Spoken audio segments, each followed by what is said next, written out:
Sons and Lovers, by D.H.Lawrence. This audiobook is in the public domain. Sons and Lovers, by D.H.Lawrence. Chapter 6, Part 1. Death in the Family. Arthur Morel was growing up. He was a quick, careless, impulsive boy, a good deal like his father. He hated study, made a great moan if he had to work, and escaped as soon as possible to his sport again. In appearance he remained the flower of the family, being well-made, graceful, and full of life. His dark brown hair and fresh coloring, and his exquisite dark blue eyes shaded with long lashes, together with his generous manner and fiery temper, made him a favorite. But as he grew older his temper became uncertain. He flew into rages over nothing, seemed unbearably raw and irritable. His mother, whom he loved, wearied of him sometimes. He thought only of himself. When he wanted amusement, all that stood in his way he hated, even if it were she. When he was in trouble he moaned to her ceaselessly. "Goodness, boy," she said, when he groaned about a master who, he said, hated him, "if you don't like it, alter it, and if you can't alter it, put up with it." And his father, whom he had loved and who had worshipped him, he came to detest. As he grew older, Morel fell into a slow ruin. His body, which had been beautiful in movement and in being, shrank, did not seem to ripen with the years, but to get mean and rather despicable. There came over him a look of meanness and of paltriness, and when the mean-looking elderly man bullied or ordered the boy about, Arthur was furious. Moreover, Morel's manners got worse and worse, his habits somewhat disgusting. When the children were growing up and in the crucial stage of adolescence, the father was like some ugly irritant to their souls. His manners in the house were the same as he used among the colliers down pit. "Dirty nuisance!" Arthur would cry, jumping up and going straight out of the house when his father disgusted him. And Morel persisted the more because his children hated it. He seemed to take a kind of satisfaction in disgusting them, and driving them nearly mad while they were so irritably sensitive at the age of 14 or 15. So that Arthur, who was growing up when his father was degenerate and elderly, hated him worst of all. Then, sometimes, the father would seem to feel the contemptuous hatred of his children. "There's not a man tries harder for his family," he would shout. "He does his best for them, and then gets treated like a dog. But I'm not going to stand it, I tell you." But for the threat and the fact that he did not try so hard as he imagined, they would have felt sorry. As it was, the battle now went on nearly all between father and children, he persisting in his dirty and disgusting ways, just to assert his independence. They loathed him.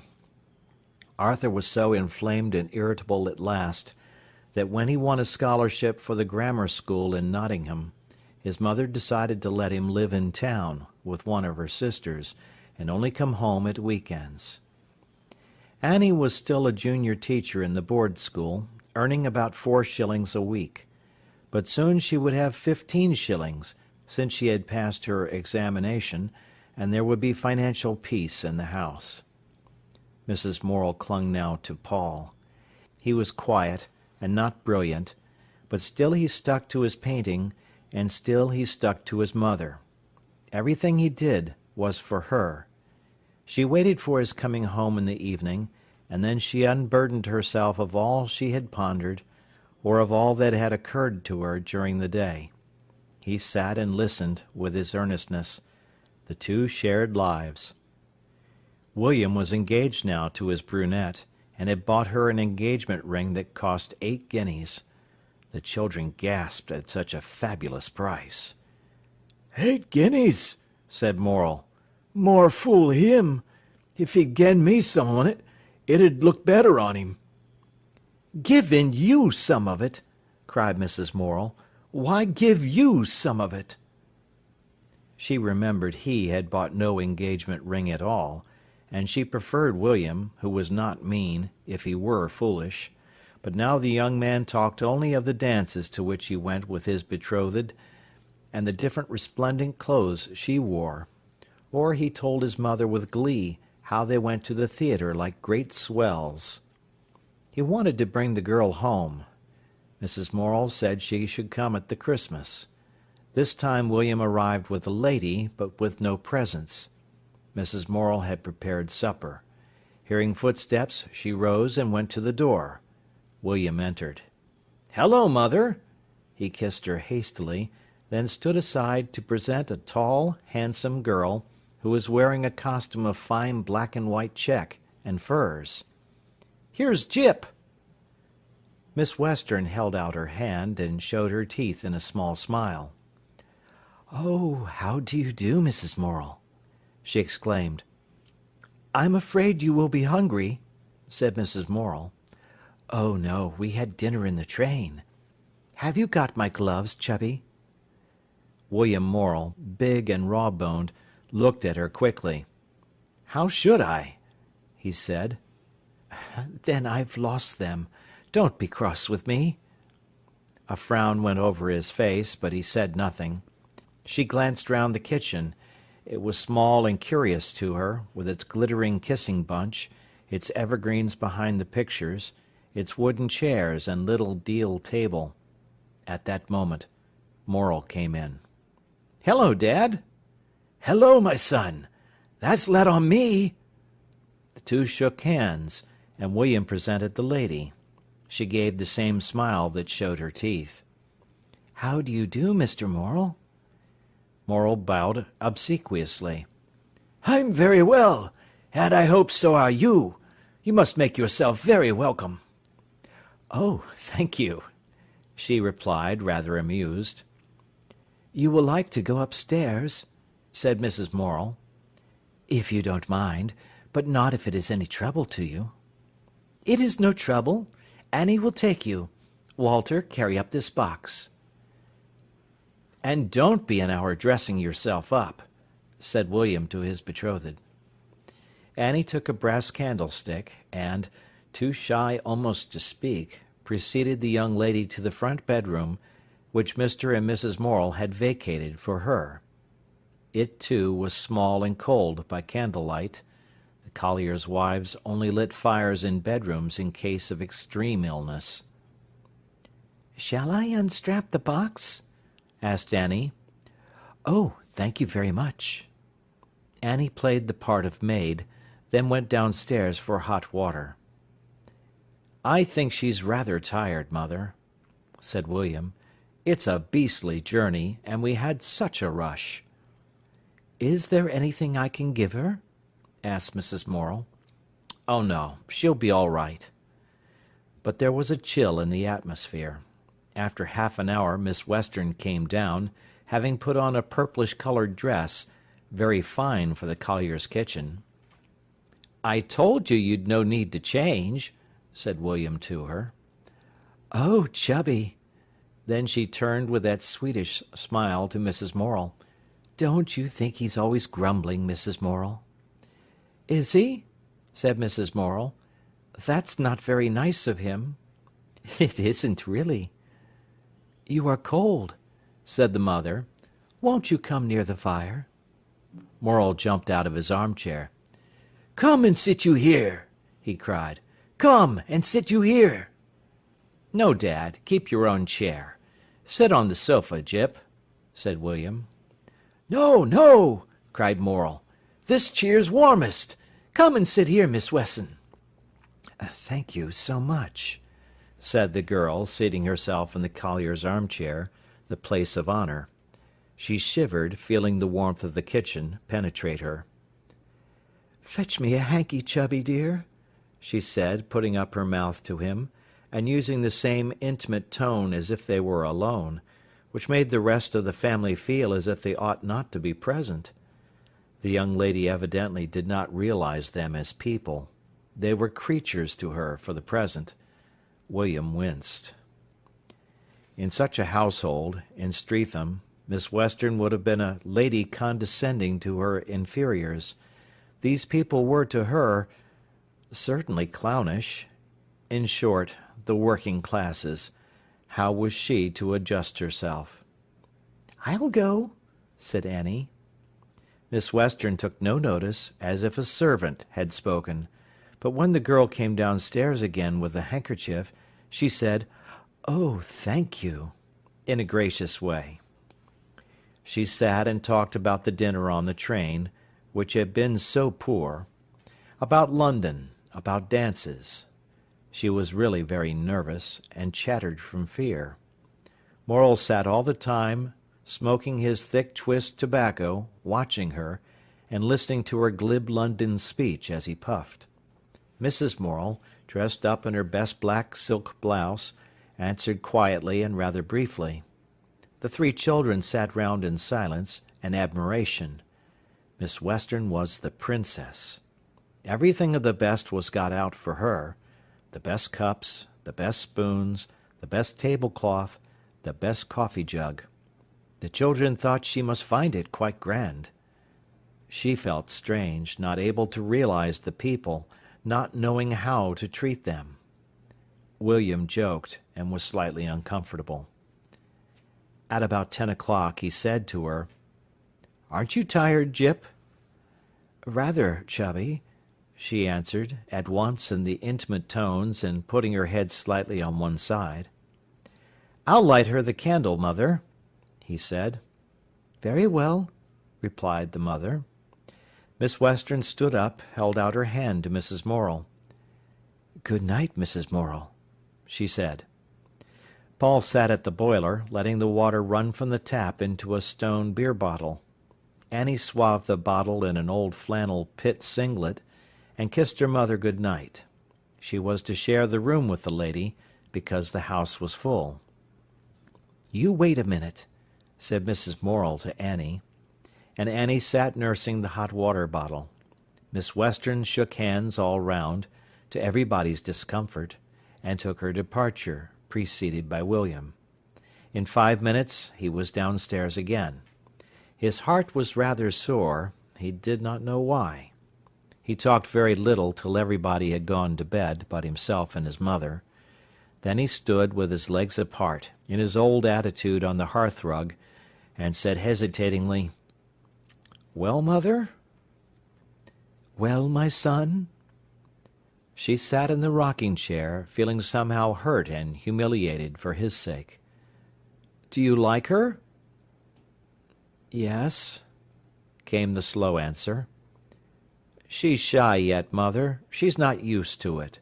It's different from her aunt's house, you know." "Of course it is, my boy.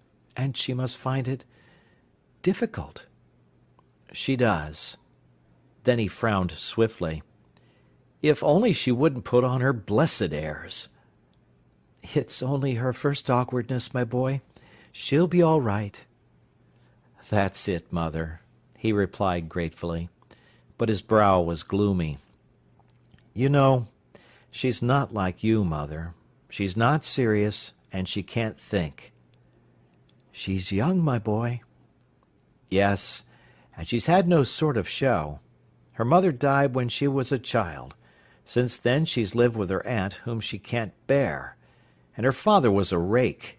She's had no love." "No. Well, you must make up to her." "And so, you have to forgive her a lot of things." "What do you have to forgive her, my boy?" "I don't know. When she seems shallow, you have to remember she's never had anybody to bring her deeper side out. And she's fearfully fond of me." "Anybody can see that." "But you know, mother, she's different from us. Those sort of people, like those she lives amongst, they don't seem to have the same principles." "You mustn't judge too hastily," said Mrs. Morel. But he seemed uneasy within himself. In the morning, however, he was up singing and larking round the house. "Hello!" he called, sitting on the stairs. "Are you getting up?" "Yes," her voice called faintly. "Merry Christmas!" he shouted to her. Her laugh, pretty and tinkling, was heard in the bedroom. She did not come down in half an hour. Was she really getting up when she said she was? He asked of Annie. Yes, she was, replied Annie. He waited a while, then went to the stairs again. Happy New Year, he called. Thank you, Chubby dear, came the laughing voice far away. Buck up, he implored. It was nearly an hour, and still he was waiting for her. Morel, who always rose before 6, looked at the clock. Well, it's a winder, he exclaimed. The family had breakfasted, all but William. He went to the foot of the stairs. Shall I have to send you an Easter egg up there? He called rather crossly. She only laughed. The family expected, after that time of preparation, something like magic. At last she came, looking very nice in a blouse and skirt. Have you really been all this time getting ready? He asked. Chubby dear, that question is not permitted. Is it, Mrs. Morel? She played the grand lady at first. When she went with William to chapel, he in his frock coat and silk hat, she in her furs and London-made costume, Paul and Arthur and Annie expected everybody to bow to the ground in admiration, and Morel, standing in his Sunday suit at the end of the road, watching the gallant pair go, felt he was the father of princes and princesses. And yet she was not so grand. For a year now she had been a sort of secretary or clerk in a London office, but while she was with the Morels, she queened it. She sat and let Annie or Paul wait on her as if they were her servants. She treated Mrs. Morel with a certain glibness, and Morel with patronage. But after a day or so she began to change her tune. William always wanted Paul or Annie to go along with them on their walks. It was so much more interesting. And Paul really did admire Gypsy wholeheartedly. In fact, his mother scarcely forgave the boy for the adulation with which he treated the girl. On the second day, when Lily said, "Oh, Annie, do you know where I left my muff?" William replied, "You know it is in your bedroom. Why do you ask Annie?" And Lily went upstairs with a cross, shut mouth, but it angered the young man that she made a servant of his sister. On the third evening, William and Lily were sitting together in the parlour, by the fire, in the dark. At 11:15, Mrs. Morel was heard raking the fire. William came out to the kitchen, followed by his beloved. "Is it as late as that, mother?" he said. She had been sitting alone. "It is not late, my boy, but it is as late as I usually sit up." "Won't you go to bed, then?" he asked. "And leave you too? No, my boy, I don't believe in it." "Can't you trust us, mother?" "Whether I can or not, I won't do it. You can stay till 11 if you like, and I can read." "Go to bed, Gyp," he said to his girl. "We won't keep mater waiting." "Annie has left the candle burning, Lily," said Mrs. Morel. "I think you will see." "Yes, thank you. Good night, Mrs. Morel." William kissed his sweetheart at the foot of the stairs, and she went. He returned to the kitchen. "Can't you trust us, mother?" he repeated, rather offended. "My boy, I tell you I don't believe in leaving two young things like you alone downstairs when everyone else is in bed." And he was forced to take this answer. He kissed his mother good night. At Easter, he came over alone, and then he discussed his sweetheart endlessly with his mother.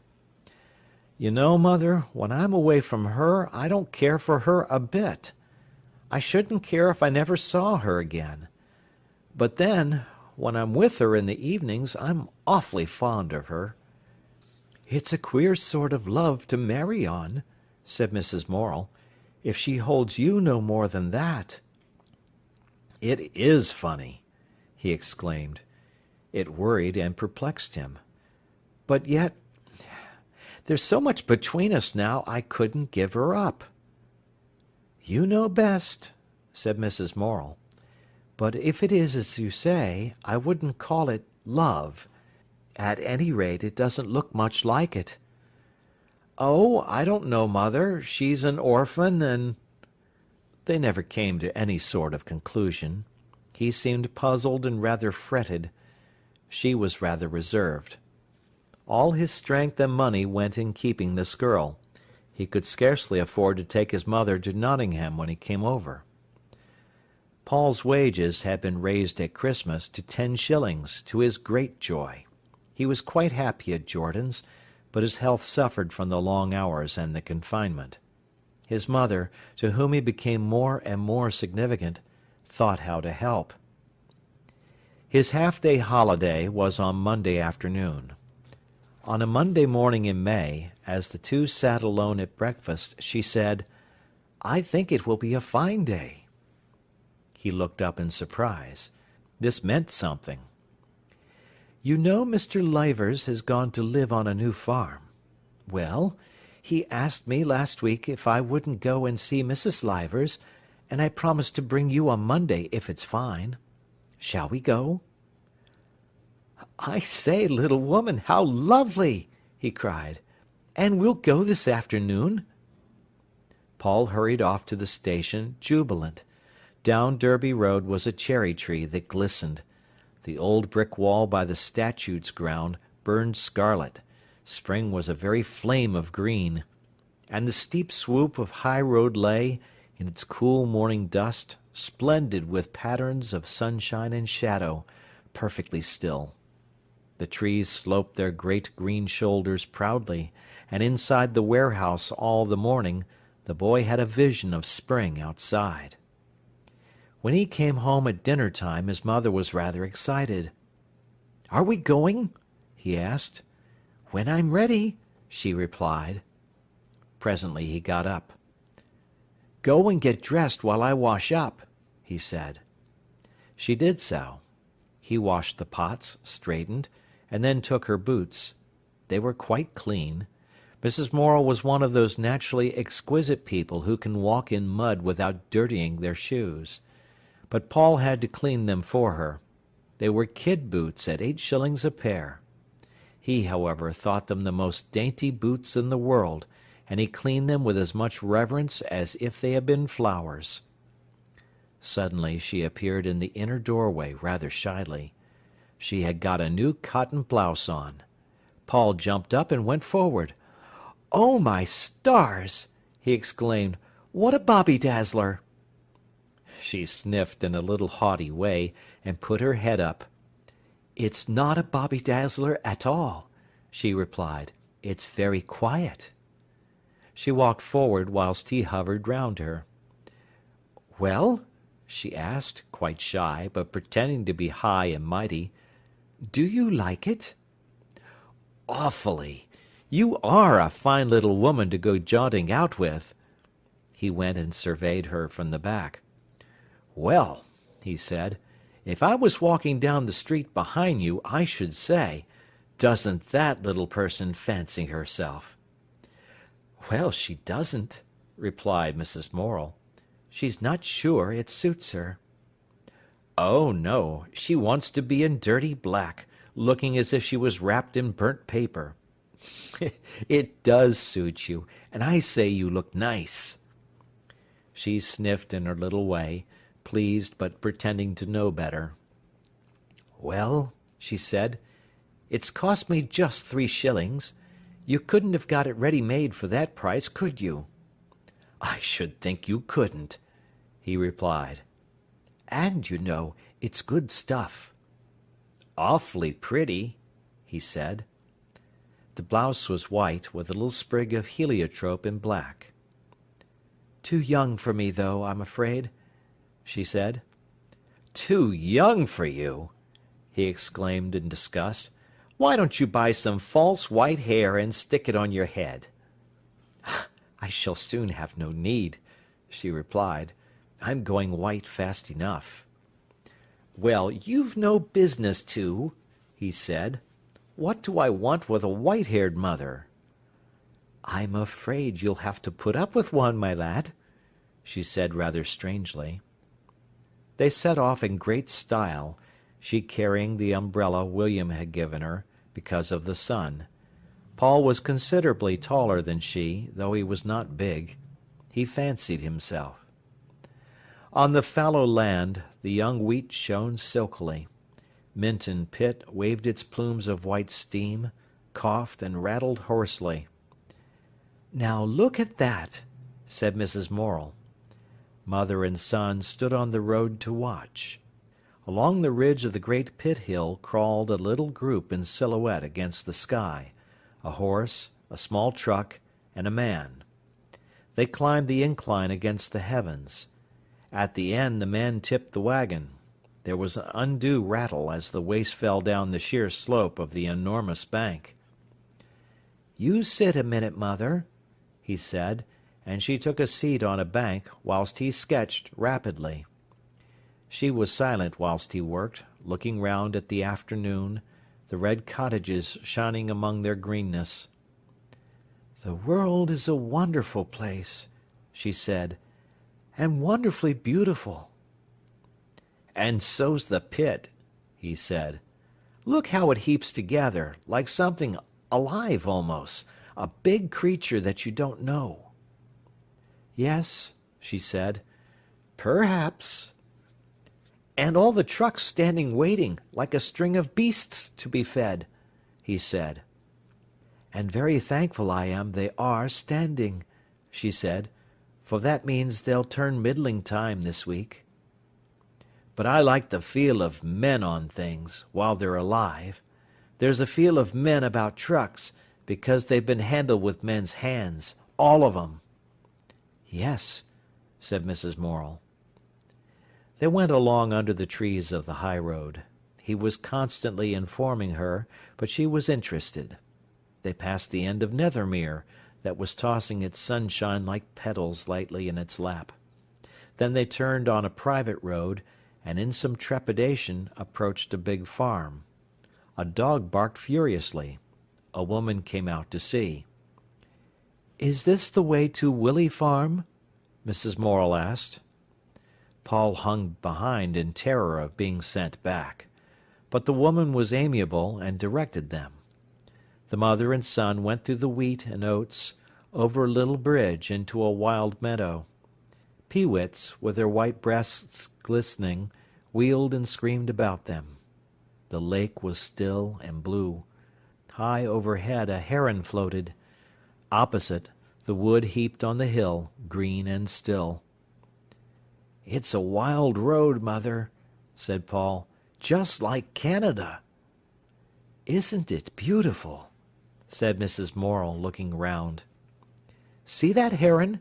See her legs?" He directed his mother what she must see and what not, and she was quite content. "But now," she said, "which way? He told me through the wood." The wood, fenced and dark, lay on their left. "I can feel a bit of a path this road," said Paul. "You've got town feet, somehow or other, you have." They found a little gate, and soon were in a broad green alley of the wood, with a new thicket of fir and pine on one hand, an old oak glade dipping down on the other. And among the oaks the bluebells stood in pools of azure, under the new green hazels, upon a pale fawn floor of oak leaves. He found flowers for her.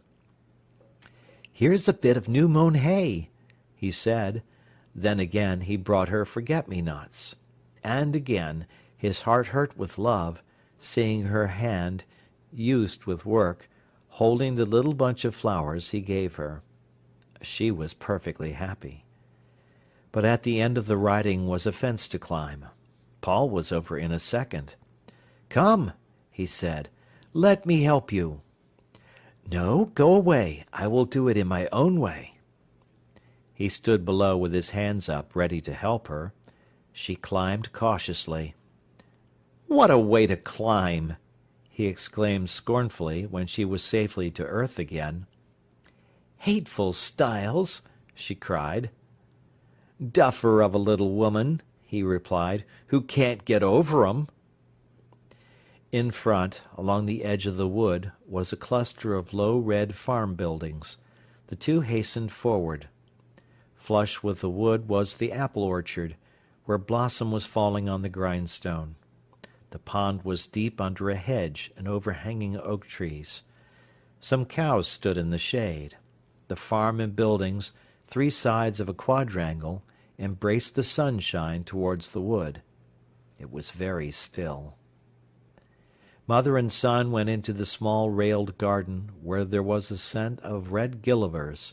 By the open door were some floury loaves, put out to cool. A hen was just coming to peck them. Then, in the doorway, suddenly appeared a girl in a dirty apron. She was about 14 years old, had a rosy dark face, a bunch of short black curls, very fine and free, and dark eyes, shy, questioning, a little resentful of the strangers. She disappeared. In a minute another figure appeared, a small, frail woman, rosy, with great dark brown eyes. "Oh!" she exclaimed, smiling with a little glow. "You've come, then! I am glad to see you." Her voice was intimate and rather sad. The two women shook hands. "Now are you sure we're not a bother to you?" said Mrs. Morel. "I know what a farming life is." "Oh, no, we're only too thankful to see a new face. It's so lost up here." "I suppose so," said Mrs. Morel. They were taken through into the parlour, a long low room, with a great bunch of guelder roses in the fireplace. There the women talked, whilst Paul went out to survey the land. He was in the garden smelling the gillivers and looking at the plants, when the girl came out quickly to the heap of coal which stood by the fence. "I suppose these are cabbage roses?" he said to her, pointing to the bushes along the fence. She looked at him with startled big brown eyes.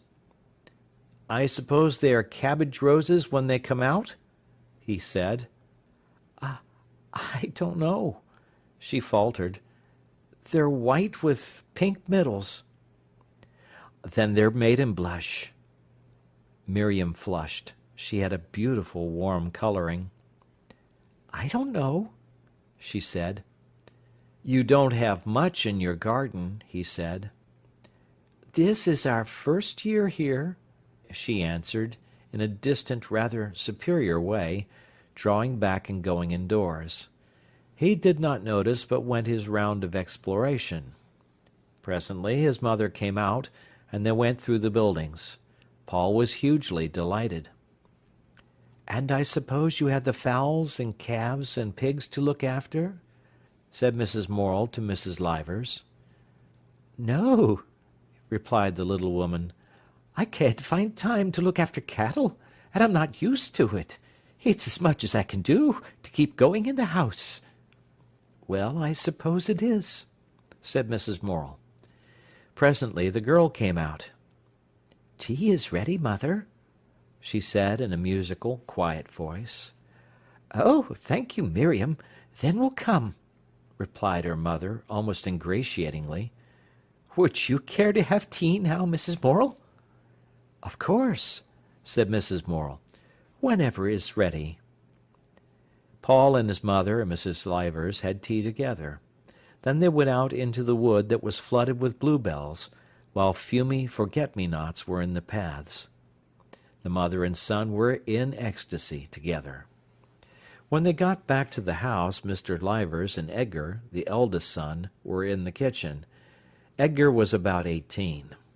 Then Geoffrey and Maurice, big lads of 12 and 13, were in from school.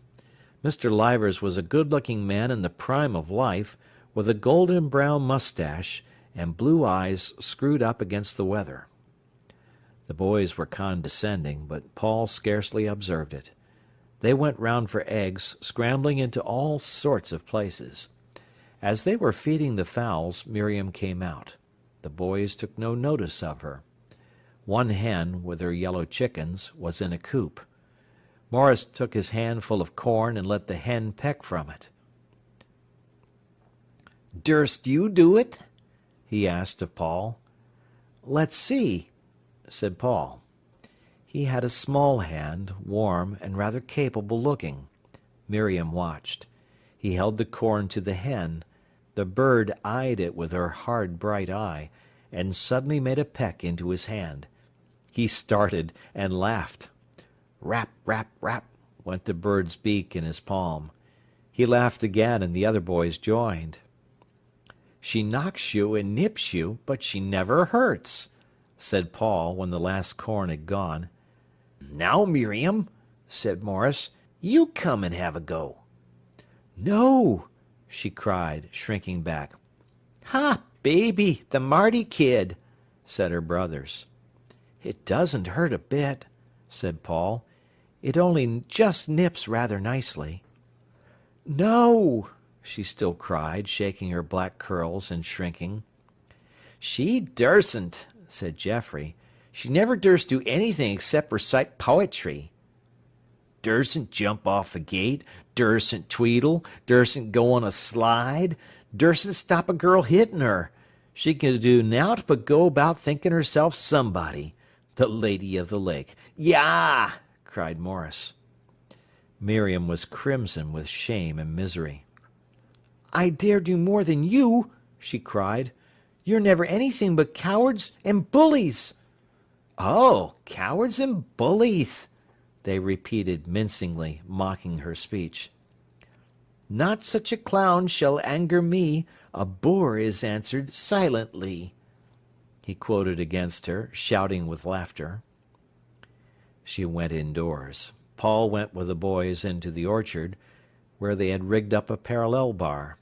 They did feats of strength. He was more agile than strong, but it served. He fingered a piece of apple blossom that hung low on a swinging bough. "I wouldn't get the apple blossom," said Edgar, the eldest brother. "There'll be no apples next year." "I wasn't going to get it," replied Paul, going away. The boys felt hostile to him. They were more interested in their own pursuits. He wandered back to the house to look for his mother. As he went round the back, he saw Miriam kneeling in front of the hen coop, some maize in her hand, biting her lip, and crouching in an intense attitude. The hen was eyeing her wickedly. Very gingerly she put forward her hand. The hen bobbed for her. She drew back quickly with a cry, half of fear, half of chagrin. "It won't hurt you," said Paul. She flushed crimson and started up. "I only wanted to try," she said in a low voice. "See, it doesn't hurt," he said, and putting only 2 corns in his palm, he let the hen peck, peck, peck at his bare hand. "It only makes you laugh," he said. She put her hand forward and dragged it away, tried again, and started back with a cry. He frowned. "Why, I'd let her take corn from my face," said Paul, "only she bumps a bit. She's ever so neat. If she wasn't, look how much ground she'd peck up every day." He waited grimly and watched. At last Miriam let the bird peck from her hand. She gave a little cry, fear, and pain because of fear, rather pathetic. But she had done it, and she did it again. "There, you see," said the boy. "It doesn't hurt, does it?" She looked at him with dilated dark eyes. "No," she laughed, trembling. Then she rose and went indoors. She seemed to be in some way resentful of the boy. "He thinks I'm only a common girl," she thought, and she wanted to prove she was a grand person, like the Lady of the Lake. End of Part 1 of Chapter 6.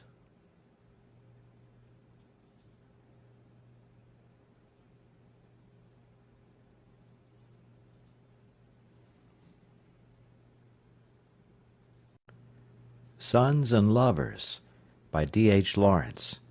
Chapter 6, Part 2. Death in the Family. Paul found his mother ready to go home. She smiled on her son. He took the great bunch of flowers. Mr. and Mrs. Livers walked down the fields with them. The hills were golden with evening. Deep in the woods showed the darkening purple of bluebells. It was everywhere perfectly still, save for the rustling of leaves and birds. "But it is a beautiful place," said Mrs. Morel. "Yes," answered Mr. Livers. "It's a nice little place, if only it weren't for the rabbits. The pasture's bitten down to nothing. I dunno if I shall ever get the rent off it." He clapped his hands, and the field broke into motion near the woods, brown rabbits hopping everywhere. "Would you believe it?" exclaimed Mrs. Morel. She and Paul went on alone together. "Wasn't it lovely, mother?" he said quietly. A thin moon was coming out. His heart was full of happiness till it hurt. His mother had to chatter, because she too wanted to cry with happiness. "Now wouldn't I help that man?" she said. "Wouldn't I see to the fowls and the young stock? And I'd learn to milk, and I'd talk with him, and I'd plan with him. My word, if I were his wife, the farm would be run, I know. But there, she hasn't the strength. She simply hasn't the strength. She ought never to have been burdened like it, you know. I'm sorry for her, and I'm sorry for him too.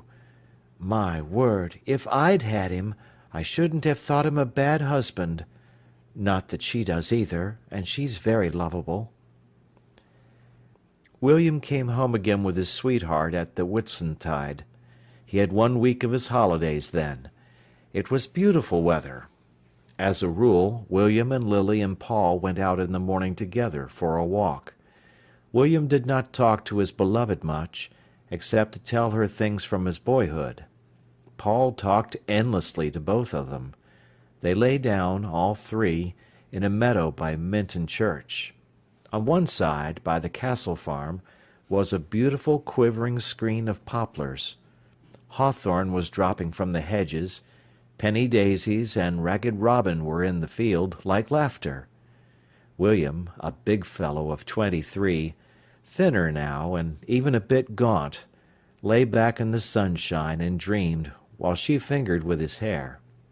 Paul went gathering the big daisies. She had taken off her hat. Her hair was black as a horse's mane. Paul came back and threaded daisies in her jet-black hair, big spangles of white and yellow, and just a pink touch of ragged robin. "Now you look like a young witch-woman," the boy said to her. "Doesn't she, William?" Lily laughed. William opened his eyes and looked at her. In his gaze was a certain baffled look of misery and fierce appreciation. "Has he made a sight of me?" she asked, laughing down on her lover. "That he has," said William, smiling. He looked at her. Her beauty seemed to hurt him. He glanced at her flower-decked head and frowned. "You look nice enough, if that's what you want to know," he said. And she walked without her hat.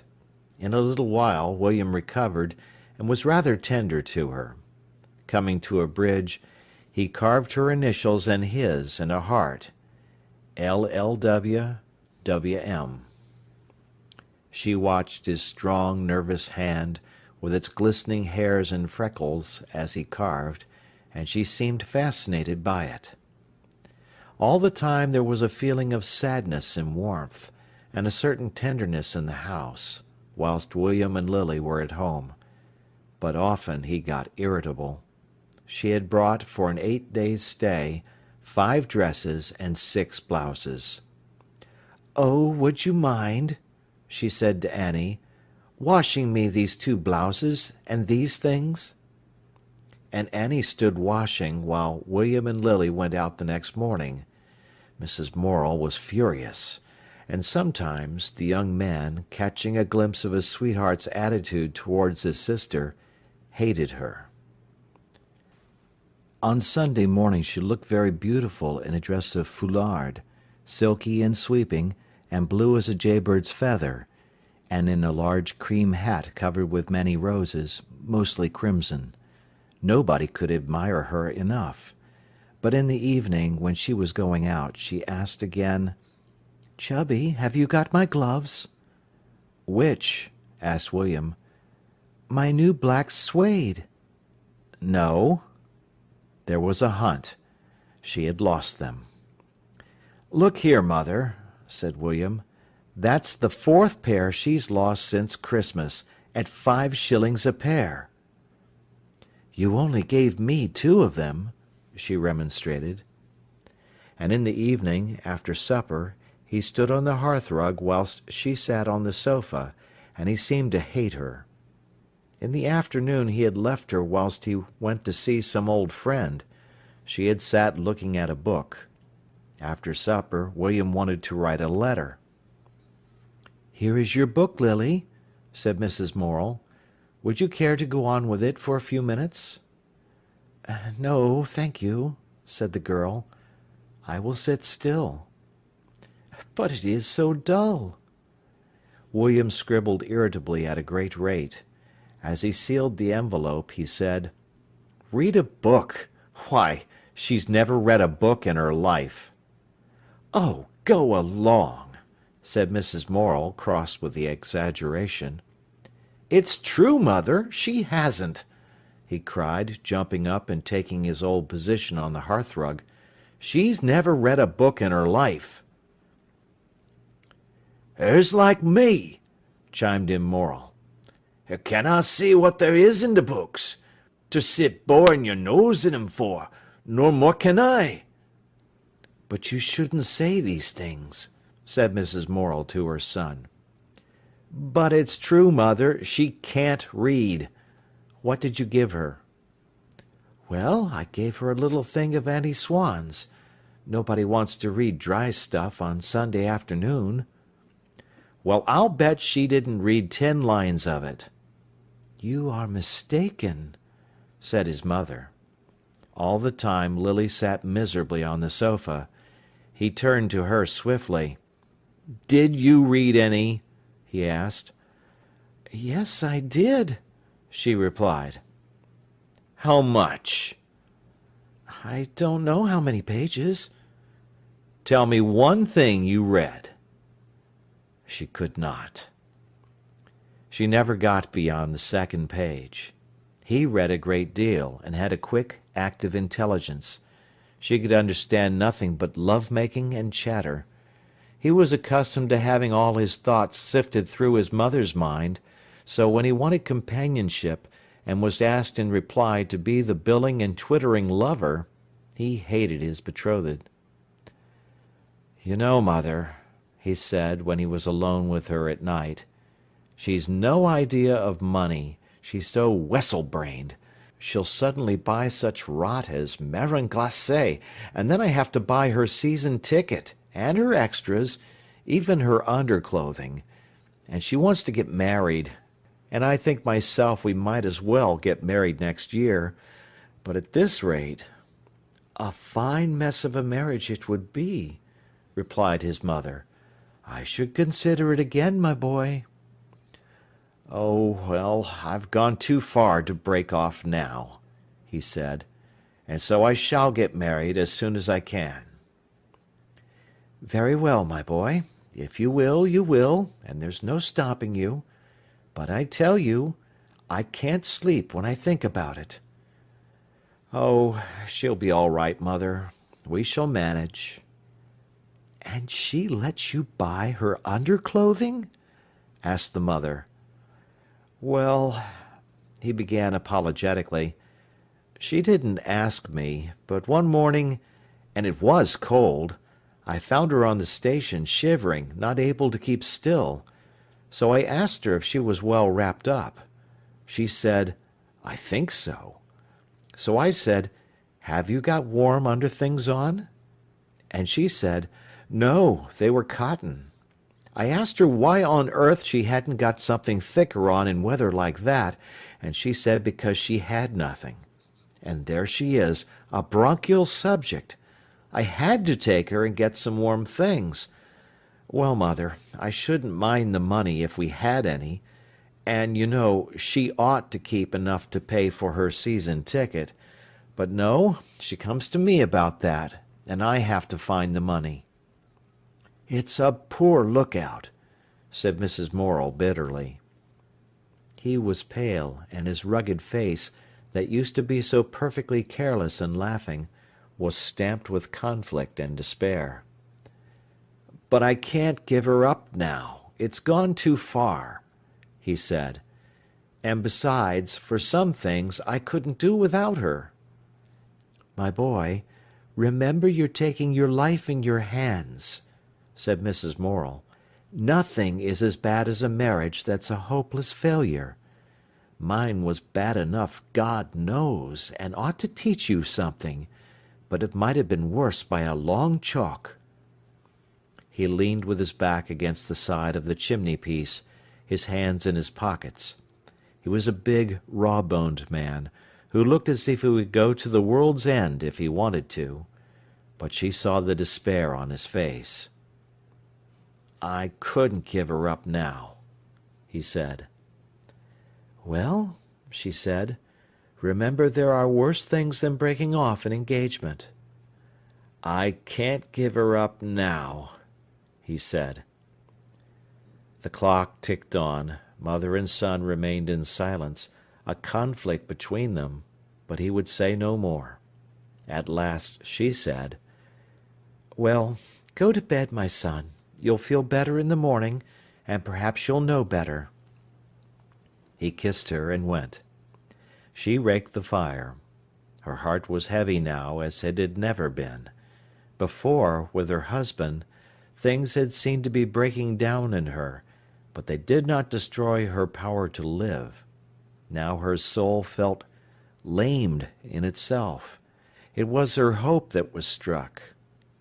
And so often William manifested the same hatred towards his betrothed. On the last evening at home he was railing against her.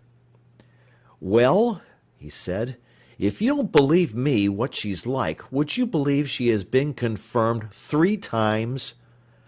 "Nonsense," laughed Mrs. Morel. "Nonsense or not, she has. That's what confirmation means for her. A bit of a theatrical show where she can cut a figure." "I haven't, Mrs. Morel," cried the girl. "I haven't. It is not true." "What?" he cried, flashing round on her. "Once in Bromley, once in Beckenham, and once somewhere else." "Nowhere else," she said, in tears. "Nowhere else." "It was. And if it wasn't, why were you confirmed twice?" "Once I was only 14, Mrs. Morel," she pleaded, tears in her eyes. "Yes," said Mrs. Morel, "I can quite understand it, child. Take no notice of him. You ought to be ashamed, William, saying such things." "But it's true. She's religious. She had blue velvet prayer books. And she's not as much religion or anything else in her than that table leg. Gets confirmed 3 times for show, to show herself off, and that's how she is in everything. Everything!" The girl sat on the sofa, crying. She was not strong. "As for love," he cried, "you might as well ask a fly to love you. It'll love settling on you. Now, say no more," commanded Mrs. Morel. "If you want to say these things, you must find another place than this. I am ashamed of you, William. Why don't you be more manly? To do nothing but find fault with a girl, and then pretend you're engaged to her." Mrs. Morel subsided in wrath and indignation. William was silent, and later he repented, kissed and comforted the girl. Yet it was true what he had said. He hated her. When they were going away, Mrs. Morel accompanied them as far as Nottingham. It was a long way to Keston Station. "You know, Mother," he said to her, "Jip's shallow. Nothing goes deep with her." "William, I wish you wouldn't say these things," said Mrs. Morel, very uncomfortable for the girl who walked beside her. "But it doesn't, Mother. She's very much in love with me now, but if I died, she'd have forgotten me in 3 months." Mrs. Morel was afraid. Her heart beat furiously, hearing the quiet bitterness of her son's last speech. "How do you know?" she replied. "You don't know, and therefore you've no right to say such a thing." "He's always saying these things," cried the girl. "In 3 months after I was buried you'd have somebody else, and I should be forgotten," he said. "And that's your love." Mrs. Morel saw them into the train in Nottingham. Then she returned home. "There's one comfort," she said to Paul. "He'll never have any money to marry on, that I am sure of, and so she'll save him that way." So she took cheer. Matters were not yet very desperate. She firmly believed William would never marry his gypsy. She waited, and she kept Paul near to her. All summer long William's letters had a feverish tone. He seemed unnatural and intense. Sometimes he was exaggeratedly jolly. Usually he was flat and bitter in his letter. "Ah," his mother said, "I'm afraid he's ruining himself against that creature, who isn't worthy of his love. No more than a rag doll." He wanted to come home. The midsummer holiday was gone. It was long while to Christmas. He wrote in wild excitement, saying he could come for Saturday and Sunday at Goose Fair, the first week in October. "You are not well, my boy," said his mother when she saw him. She was almost in tears at having him to herself again. "No, I've not been well," he said.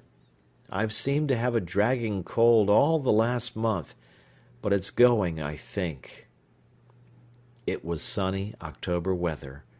He seemed wild with joy, like a schoolboy escaped. Then again he was silent and reserved. He was more gaunt than ever, and there was a haggard look in his eyes. "You are doing too much," said his mother to him. He was doing extra work, trying to make some money to marry on, he said. He only talked to his mother once on the Saturday night. Then he was sad and tender about his beloved. "And yet, you know, Mother, for all that, if I died she'd be broken-hearted for 2 months, and then she'd start to forget me. You'd see, she'd never come home here to look at my grave, not even once." "Why, William," said his mother, "you're not going to die, so why talk about it?" "But whether or not," he replied. "And she can't help it. She is like that, and if you choose her, well, you can't grumble," said his mother. On the Sunday morning, as he was putting his collar on, "Look," he said to his mother, holding up his chin, "what a rash my collar's made under my chin." Just at the junction of chin and throat was a big red inflammation. "It ought not to do that," said his mother. "Here, put a bit of this soothing ointment on. You should wear different collars." He went away on Sunday midnight, seeming better and more solid for his 2 days at home. On Tuesday morning came a telegram from London that he was ill. Mrs. Morel got off her knees from washing the floor, read the telegram, called a neighbour, went to her landlady and borrowed a sovereign, put on her things and set off. She hurried to Keston, caught an express for London and Nottingham. She had to wait in Nottingham nearly an hour. A small figure in her black bonnet, she was anxiously asking the porters if they knew how to get to Elmer's End. The journey was 3 hours. She sat in her corner in a kind of stupor, never moving. At King's Cross still no one could tell her how to get to Elmer's End. Carrying her string bag that contained her night-dress, a comb and a brush, she went from person to person. At last they sent her underground to Cannon Street. It was 6 o'clock when she arrived at William's lodging. The blinds were not down. "How is he?" she asked. "No better," said the landlady. She followed the woman upstairs. William lay on the bed with bloodshot eyes, his face rather discoloured. The clothes were tossed about. There was no fire in the room. A glass of milk stood on the stand at his bedside. No one had been with him. "Why, my son!" said the mother bravely. He did not answer. He looked at her, but did not see her. Then he began to say, in a dull voice, as if repeating a letter from dictation, "Owing to a leakage in the hold of this vessel, the sugar had set and become converted into rock. It needed hacking." He was quite unconscious. It had been his business to examine some such cargo of sugar in the port of London. "How long has he been like this?" the mother asked the landlady. "He got home at 6 o'clock on Monday morning, and he seemed to sleep all day. Then in the night we heard him talking, and this morning he asked for you. So I wired, and we fetched the doctor." "Will you have a fire made?" Mrs. Morel tried to soothe her son, to keep him still. The doctor came. It was pneumonia, and, he said, a peculiar erysipelas, which had started under the chin where the collar chafed, and was spreading over the face. He hoped it would not get to the brain. Mrs. Morel settled down to nurse. She prayed for William, praying that he would recognize her, but the young man's face grew more discoloured. In the night she struggled with him. He raved, and would not come to consciousness. At 2 o'clock, in a dreadful paroxysm, he died. Mrs. Morel sat perfectly still for an hour in the lodging bedroom. Then she roused the household. At 6 o'clock, with the aid of the charwoman, she laid him out. Then she went round the dreary London village to the registrar and the doctor. At 9 o'clock, to the cottage on Scargill Street, came another wire. "William died last night. Let father come. Bring money." Annie, Paul, and Arthur were at home. Mr. Morel was gone to work. The 3 children said not a word. Annie began to whimper with fear. Paul set off for his father. It was a beautiful day. At Brinsley Pit the white steam melted slowly in the sunshine of a soft blue sky. The wheels of the headstocks twinkled high up. The screen, shuffling its coal into the trucks, made a busy noise. "I want my father. He's got to go to London," said the boy to the first man he met on the bank. "Thou wants Walter Morel? Go in there and tell Joe Ward." Paul went into the little top office. "I want my father. He's got to go to London." "Thy father? Is he down? What's his name?" "Mr. Morel." "What, Walter? Is out amiss?" "He's got to go to London." The man went to the telephone and rang up the bottom office. "Walter Morel's wanted, number 42, hard. Summat's amiss. There's his lad here." Then he turned round to Paul. "He'll be up in a few minutes," he said.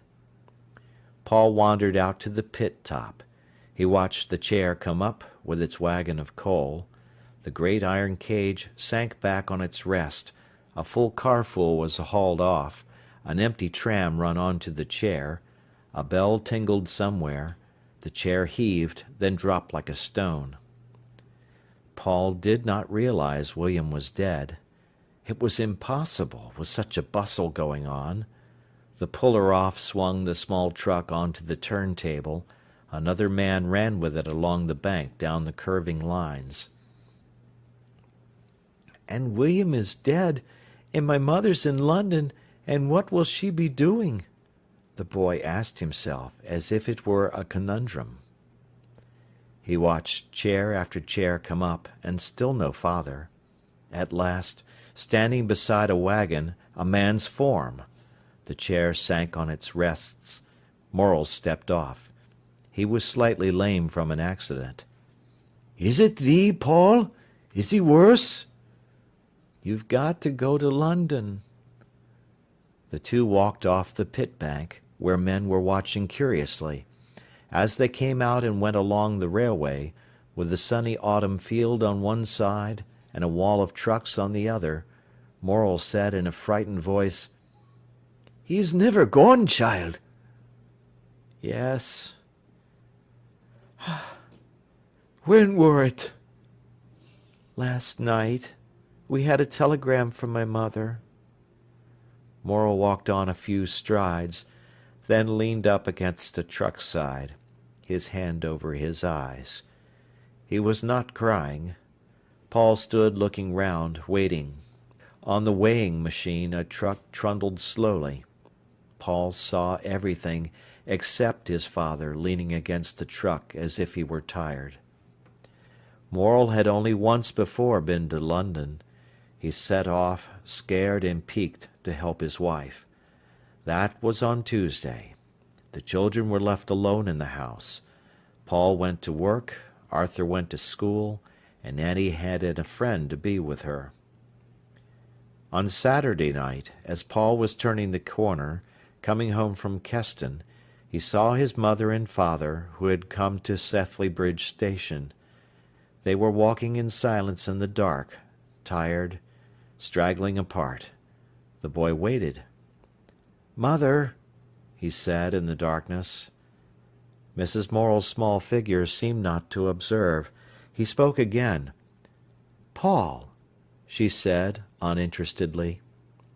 She let him kiss her, but she seemed unaware of him. In the house she was the same, small, white, and mute. She noticed nothing, she said nothing, only, "The coffin will be here tonight, Walter. You'd better see about some help." Then, turning to the children, "We're bringing him home." Then she relapsed into the same mute, looking into space, her hands folded on her lap. Paul, looking at her, felt he could not breathe. The house was dead silent. "I went to work, Mother," he said plaintively. "Did you?" she answered dully. After half an hour Morel, troubled and bewildered, came in again. "Where shall we have him when he does come?" he asked his wife. "In the front room." "Then I better shift the table?" "Yes." "And have him across the chairs?" "You know there. Yes, I suppose so." Morel and Paul went with a candle into the parlour. There was no gas there. The father unscrewed the top of the big mahogany oval table and cleared the middle of the room. Then he arranged 6 chairs opposite each other, so that the coffin could stand on their beds. "You never seed such a length as he is," said the miner, and watching anxiously as he worked. Paul went to the bay window and looked out. The ash tree stood monstrous and black in front of the wide darkness. It was a faintly luminous night. Paul went back to his mother. At 10 o'clock Morel called, "He's here!" Everyone started. There was a noise of unbarring and unlocking the front door, which opened straight from the night into the room. "Bring another candle," called Morel. Annie and Arthur went. Paul followed with his mother. He stood with his arm round her waist in the inner doorway. Down the middle of the cleared room waited 6 chairs, face to face. In the window, against the lace curtains, Arthur held up one candle, and by the open door, against the night, Annie stood leaning forward, her brass candlestick glittering. There was the noise of wheels. Outside in the darkness of the street below, Paul could see horses and a black vehicle, one lamp, and a few pale faces. Then some men, miners, all in their shirt-sleeves, seemed to struggle in the obscurity. Presently 2 men appeared, bowed beneath a great weight. It was Morel and his neighbour. "Steady!" called Morel, out of breath. He and his fellow mounted the steep garden step, heaved into the candlelight with their gleaming coffin end. Limbs of other men were seen struggling behind. Morel and Burns, in front, staggered. The great dark weight swayed. "Steady! Steady!" cried Morel, as if in pain. All the 6 bearers were up in the small garden, holding the great coffin aloft. There were 3 more steps to the door. The yellow lamp of the carriage shone alone down the black road. "Now then," said Morel. The coffin swayed. The men began to mount the 3 steps with their load. Annie's candle flickered, and she whimpered as the first men appeared, and the limbs and bowed heads of 6 men struggled to climb into the room, bearing the coffin that rode like sorrow on their living flesh. "Oh, my son, my son!" Mrs. Morel sang softly, and each time the coffin swung to the unequal climbing of the men. "Oh, my son, my son, my son!" "Mother!" Paul whimpered, his hand round her waist. She did not hear. "Oh, my son," she repeated. Paul saw drops of sweat fall from his father's brow. 6 men were in the room, 6 coatless men, with yielding, struggling limbs, filling the room and knocking against the furniture. The coffin veered, and was gently lowered on to the chairs. The sweat fell from Morel's face on its boards. "My word, he's a weight," said a man, and the 5 miners sighed, bowed, and, trembling with the struggle, descended the steps again, closing the door behind them. The family was alone in the parlour with the great polished box. William, when laid out, was 6 feet 4 inches long. Like a monument lay the bright brown, ponderous coffin. William thought it would never be got out of the room again. His mother was stroking the polished wood. They buried him on the Monday in the little cemetery on the hillside that looks over the fields at the big church and the houses. It was sunny, and the white chrysanthemums frilled themselves in the warmth. Mrs. Morel could not be persuaded, after this, to talk and take out her old bright interest in life. She remained shut off. All the way home in the train she had said to herself, "If only it could have been me." When Paul came home at night he found his mother sitting, her day's work done, with hands folded in her lap upon her coarse apron. She always used to have changed her dress and put on a black apron before. Now Annie set his supper, and his mother sat looking blankly in front of her, her mouth shut tight. Then he beat his brains for news to tell her. "Mother, Miss Jordan was down today, and she said my sketch of a colliery at work was beautiful." But Mrs. Morel took no notice. Night after night he forced himself to tell her things, although she did not listen. It drove him almost insane to have her thus. At last, "What's the matter, mother?" he asked. She did not hear. "What's the matter?" he persisted. "Mother, what's the matter?" "You know what's the matter?" she said irritably, turning away. The lad, he was 16 years old, went to bed drearily. He was cut off and wretched through October, November, and December. His mother tried, but she could not rouse herself. She could only brood on her dead son. He had been let to die so cruelly. At last, on December 23, with his 5 shillings Christmas box in his pocket, Paul wandered blindly home. His mother looked at him, and her heart stood still. "What's the matter?" she asked. "I'm badly, mother," he replied. "Mr. Jordan gave me 5 shillings for a Christmas box." He handed it to her with trembling hands. She put it on the table. "You aren't glad," he reproached her, but he trembled violently. "Where hurts you?" she said, unbuttoning his overcoat. It was the old question. "I feel badly, mother." She undressed him and put him to bed. He had pneumonia dangerously, the doctor said. "Might he never have had it if I'd kept him at home, not let him go to Nottingham?" was one of the first things she asked. "He might not have been so bad," said the doctor. Mrs. Morel stood condemned on her own ground. "I should have watched the living, not the dead," she told herself. Paul was very ill. His mother lay in bed at nights with him. They could not afford a nurse. He grew worse, and the crisis approached. One night he tossed into consciousness in the ghastly, sickly feeling of dissolution, when all the cells in the body seem in intense irritability to be breaking down, and consciousness makes a last flare of struggle, like madness. "I shall die, mother!" he cried, heaving for breath on the pillow. She lifted him up, crying in a small voice, "Oh, my son, my son!"